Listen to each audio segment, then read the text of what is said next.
Welcome back to Success with Steven. My name is Steven Smith. On this channel, we talk about everything financial literacy.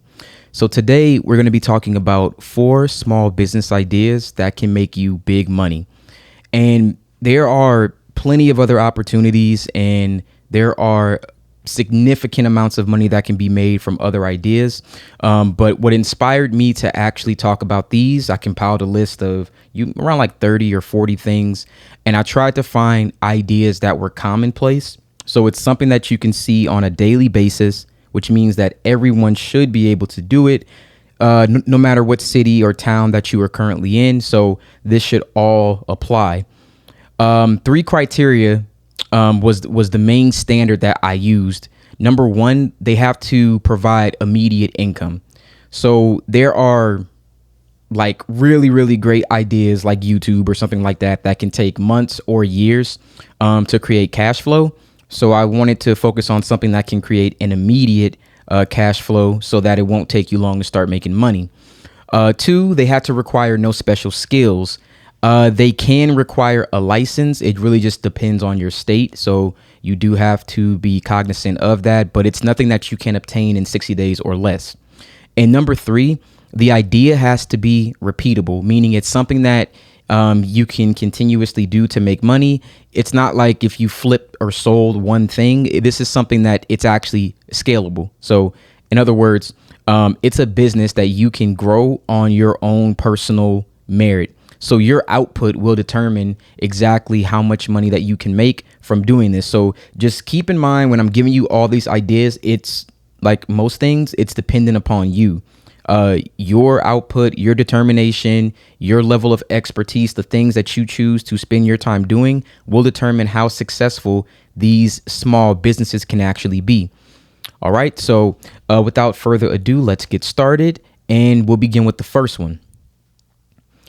Now, the first small business idea that I'm looking at is a vending machine.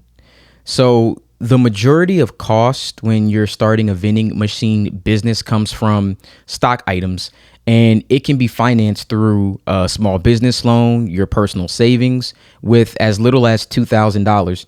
And I bring this up because, one, if you're thinking I don't have the money to be able to afford a vending machine, I recommend this. You can either save money from your job and get it from earned income.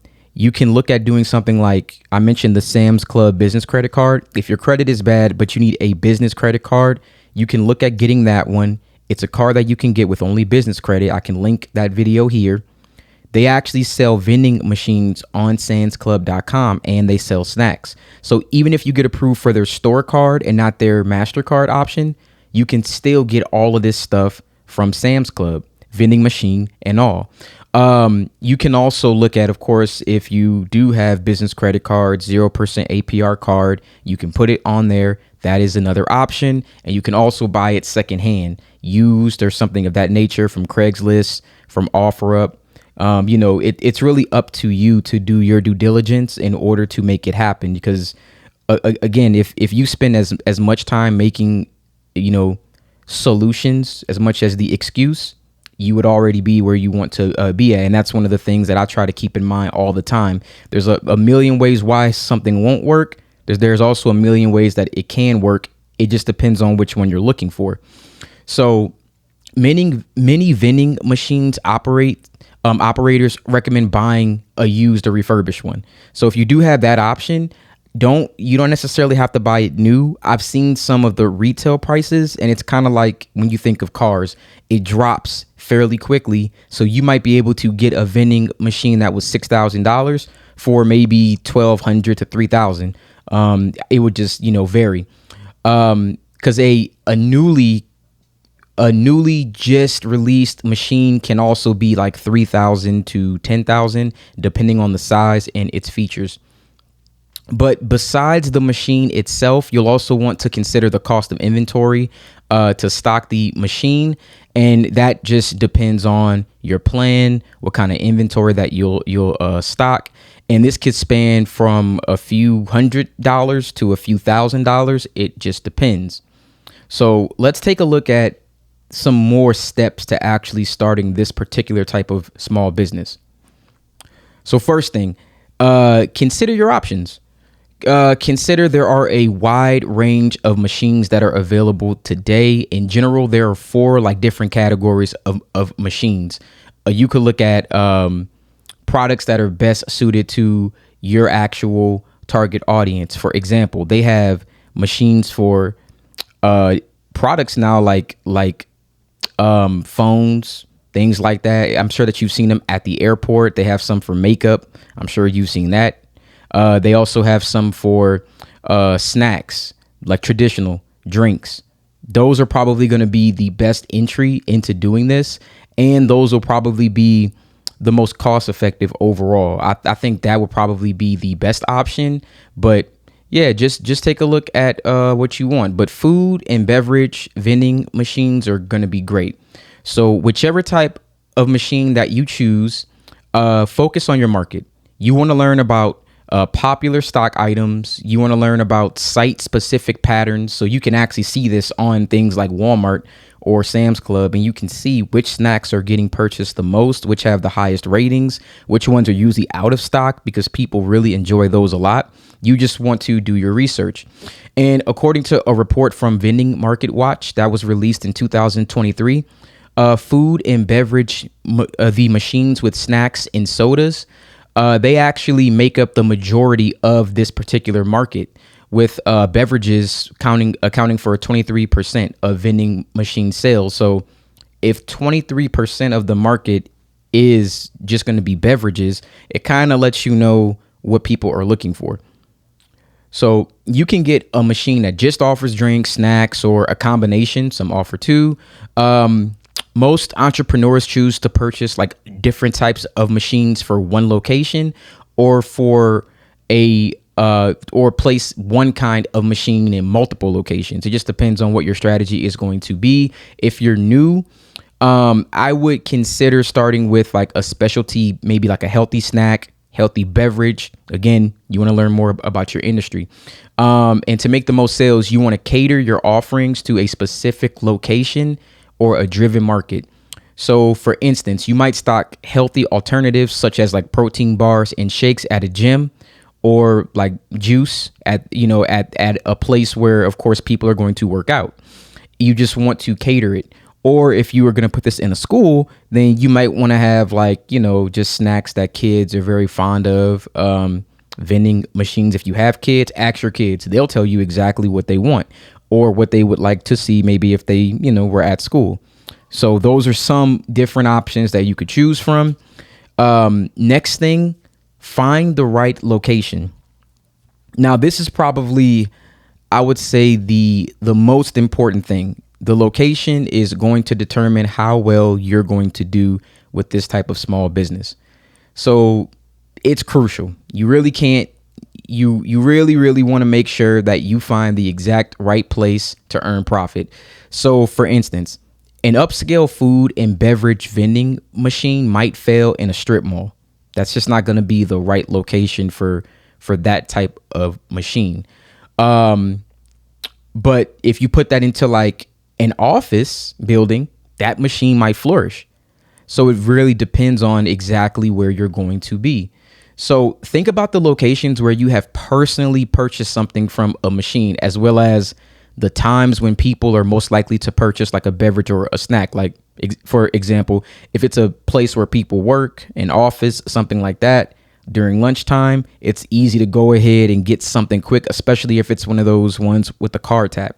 That makes it very, very easy. So I would look at schools, colleges, universities, campuses, hospitals, care facilities, maybe even, airports, bus stops, things like that, shopping malls, gyms. These are all things that you can look at. I would even put together maybe like a comprehensive list and then start to actually contact all these places and kind of, see what you can do in order to maybe accommodate them, maybe give them a percentage of sales, maybe pay them like a rent type of fee in order to be there. Maybe they could even give you some information about their type of traffic and how many people come through there on a daily basis to make your decision on and see if whether or not that actually does make sense. Once we've considered our options, we found the location, we just got to find that machine. to get started, I would look at manufacturers or wholesale vendors. Check those and then check secondary markets. There's like consumer to consumer platforms. We all know, we know Craigslist, we know Facebook Marketplace. We're all aware of those common ones. We know eBay. So you want to find the ones that can be the most cost effective. And I would look for one that has credit card functionality, something that makes it very easy for the consumer to make the purchase. If it has touch or voice, some have that. Remote monitoring. If they have a software where you can actually look at it to make sure that, no one's damaging the machine. One that has low stock alerts. These are all things that you want to consider. You also want to consider doing a branded wrap. Maybe you want to wrap the machine with your website, your company. You never know. There may be some people that want to contact you to have you put a machine in their building. And that would be an opportunity for you to actually grow out this business. So these special features, these things you want to consider, that'll also be considered in the overall cost of the machine. So just choose the one that benefits you best and the products that you want to offer that is the most affordable for you to start this type of small business. All right, the second small business on our list will be auto detailing. So what is detailing specifically? So it's a type of business that involves a person that will provide thorough cleaning. I don't just mean a car wash. I mean a thorough cleaning of your vehicle, like restoration and protection services for your vehicle. It's not a regular car wash. That's the point that you want to make to people. This isn't just you running your car through a machine. This is focused. It's meticulous. It's rejuvenation of your vehicle in a sense, both the interior and exterior. And these services, they typically include like a polishing, a waxing. They really take care of your paints and your glasses and your wheel, the upholstery, all of that. Like you're doing all of that. So it's a very upscale version of the traditional type of car wash. You want to enhance the appearance of someone's vehicle. And protect it from damage at the same time, especially like sun damage, depending on where that person is. So again, when you think of this, you're not just talking about a regular car wash. This is an upscaled version of that. We are detailing someone's car. So to begin this with, number one, I would research the market and plan your business. So conduct market research to understand the demand for detailing. I can say without a doubt, I've seen people start this at various jobs that I've worked. They would come into my job, multiple jobs, hand out flyers, talk to people, and would literally detail their cars while they were at work. I saw this a lot. I mean, I think I worked at 3 different offices where people did this and made a lot of money. So again, you want to conduct your research. You want to understand the demand. You want to identify your target audience and then analyze any competitors that are in the area and understanding your unique selling proposition. And you want to know what sets you apart from everyone else that may also be doing this. So use this information and develop a comprehensive business plan that outlines your goals, your marketing strategies, maybe even, use this to get your pricing and then use that, maybe even discount codes, things like that. And you'll have a great business plan in order to start this type of business. Now, after your research and your marketing plan, you want to acquire the right equipment and supplies. So the entry cost for this business can be very, very low. Technically, if you wanted to, you can start with a bucket, towels, cleaning supplies, and a vacuum. Again, this is about you being meticulous and, really, really putting in a lot of effort. So as your business grows, eventually you'll want to invest in quality detailing equipment and supplies that aligns with your business goals. The more luxurious that it becomes, the better equipment you'll want to offer. Eventually, at some point, you can even hire other people to work under you to do this, where you may not necessarily have to. You can work in your office or your home and just making sure that everything is running smoothly. Now, some equipment you may want to consider at a later time is a pressure washer, vacuum cleaners, polishers, steam cleaners, air compressors, a range of detailing products like polishes and waxes, brushes, sponges, microfiber towels. Definitely need those. And you can purchase these from suppliers, or you can also go to a lot of auto stores. But I would even consider a lot of like maybe hardware stores. They'll probably have the type of industrial equipment that you'll want in order to do a very good job. Now, in order for you to promote this business, that's going to be the most important thing. You want to promote it properly. Now, I already said personally, I've seen the grassroots method. You go into a business, especially one where, for example, call centers. There are multiple people that work there, especially on a Friday. You know why Fridays work the best? People just got paid. They're probably going out and they don't have time to clean their car. Now, if I'm going out and I'm going to be taking somebody out, I don't want to have a dirty car. I want to have a clean vehicle, and I just got paid. Perfect timing. On a Friday, I would think would be the best place to start. I would start with, very, very cheap option, like a discount. You want to gain some actual trust. Hopefully you can actually go into the building and you can have someone in there allow this. That way they'll know, okay, well, if my employer said that it's okay, then they're probably trustworthy. So if that doesn't work, you can use social media marketing, maintain an active presence. For some of the people here, you may not like social media, but the thing is, you have to understand that social media has become a medium for advertisement. It's not for your entertainment. This is how people get the word out. If you make a video and use a popular song in the background, if you make a video and make it entertaining, if you have to find a way to draw people in that sets you apart from your competitors. You do that and make something fun, engaging. They will look at all the other content that you have. So use TikTok, use Instagram, YouTube even. There's actually people right now that you could look at that have started a business, this same thing, and then they made a YouTube showing others how to do it, but it's also promoting their business. It's doing a few things at the same time. So you can make a YouTube video sharing your quality, photos, videos. You can offer tips for car maintenance online, engage with your audience through comments, direct messages, and consider running a targeted social media ad to reach the potential customers in your area. All of these are feasible things that you can do if you want to start this business. All right, the next small business on our list is going to be carpet cleaning. Everyone should already be aware of this. Everyone can do it. Both homeowners and commercial real estate owners, if you didn't know, they rely on carpet cleaners for their services. If you wanted to just get an idea of, well, how would I start something like this? There are a lot of people that have a lot of properties that need to be cleaned. You could look at Airbnb host.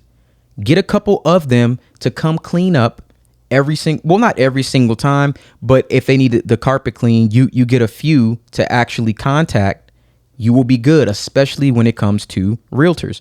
So having spotless rugs and carpets, this is crucial in creating a welcoming environment to the home, stores, offices. Everyone needs this. So starting a carpet cleaning business is similar to starting almost every other industry. You'll need to create a strategy. You'll need to register your business. You'll want to secure some business funding, among other foundational steps. But as carpet cleaners, you'll want to take certain steps that are specific to this small business. Think about obtaining training, a certification in your field, and purchase the right carpet cleaning equipment. You want to ensure that your business is also properly safeguarded. So you might want to also look at certain insurances. It can vary a lot with this type of work. Before you can market your service and entrust your client's property to your care, you'll want to get yourself trained and certified. So remember, I said that some of these you might want to get a certification if it's required by your particular state. So you'll need to have at least a little bit of experience under your belt, but anybody can start this. And what I mean by that is you'll want to maybe look into a course from the Institute of Inspection, Cleaning, and Restoration certification. So that's going to be IICRC, which can get you certified as a carpet cleaning technician. Okay. You can do commercial carpet maintenance, rug cleaning technician, because there are some rugs that specifically need to be cleaned by a trained professional. That is another niche industry that you can get in. And there's also a number of related specializations. So just know that this can get very, very niche, which can cater to a specific customer base, but you can do it however you would like. But there should be courses in your area that you can complete online. So again, it shouldn't take you very long to actually get this. Next is gather your tools. So of course, you cannot operate a carpet cleaning business unless you have the right equipment. When you're just getting started out, you'll have few customers. So you can rent the equipment just to get started. And you can rent it from like a nearby hardware store. I think I saw even Walmart had something like similar. But when you're ready to scale your operation, it's worth investing into some solid basic equipment. Start out with maybe an industrial vacuum, steam cleaner, some solvents and detergents. Once you get a feel for the job, you can expand your tool set from there. It's not like you have to have everything all at once. You may end up needing like upholstery wands, stair tools, spotters and stain removers, carpet rakes, rinsers and deodorizers, any number of carpet cleaning tools. It's worth asking like maybe even other companies in your area what's their preferred equipment. You know, most people are willing to share this knowledge with you. They aren't going to gatekeep it. Or you can also do research online or check YouTube. There's a lot of resources and tools that you can actually use. Of course, like all the other ones, marketing is there's no way to escape marketing your business. So most service-based startups gain traction via word of mouth. Remember, grassroots. So start by serving your family and your friends. I know that sounds like, but you'd be surprised. Everyone needs their carpets cleaned. Everyone. So your family and friends are the best to start with. Maybe even start with neighbors or local businesses. And, you know, if they're happy with your service, ask them to recommend you to other people. Maybe even give them a referral discount. And as that's going to happen, you're going to grow a network. This is, networking. So starting with your immediate network is the most useful way to garner important feedback about your work and your process. So if the work is not up to par, it's best to start with people that you know or people close to you before you get out and actually try to gain customers. And you can, ask a realtor or a home cleaning service, and like other people, ask hardware stores, maybe if they like to partner up. Some places you can pay them a percentage for bringing you business if you would like to go that route. But only other thing that I could recommend right off the bat, you should create a business website. Having a digital presence it doesn't just legitimize your business. It's critical for potential customers to be able to easily contact you online. And I mean, it can be as bare bones as just a form for people to fill out for inquiries. And information page with like detailed services is also really nice. But I mean, I've seen some people do carpet cleaning and all they had was just a Groupon page. And people like the Groupons. That's another really good way to get started. And I believe that you could run either ads or sponsors to get in the front of Groupon, but that is another great place to actually get started with this type of business. Let's move on to our last one. So our last one is going to be mobile notary business. Now, as a mobile notary, you travel to a signer's location, whether it's a home, it's an office, or it could be anywhere, but it's going to be specific documentation such as like legal documents, wills, trusts, home loan documents, car titles, property ownership transfers, declaration of guardianship, adoption papers, etc. I can go on and on. But the role of a notary is to verify the signer's identity and to witness the signing of the document and then sign and stamp it. And this may seem simple, but it's important work, as notaries can be summoned to court if any notarized document is questioned. Notaries generate income by charging fees for their services following state-specific laws. And fees seem like limiting. It can range from 50 cents to $15 for a signature. However, with additional training, you can become a notary, a signing agent capable of charging over $100 for signing, single loans. So in my personal example, I became a notary, or at least passed the test, when I was working for Carvana. They needed you to actually be able to notarize the documentation for the purchase of these vehicles.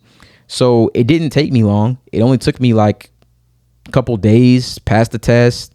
So it's not like it's going to be too difficult for you to be able to do this, but you really want to learn more about it and the laws of what you can charge, because there are laws. But I think where you make the most is the time it takes you to drive to a location. I remember looking at it like, oh, you could charge a lot depending on where you have to actually go to. The first thing that you want to do is pass the state administered exam. That's the first thing. Ensure you meet the state's requirements. Undergo a background check. That is a requirement. Await your commission's certificate in the mail. Purchase a surety bond.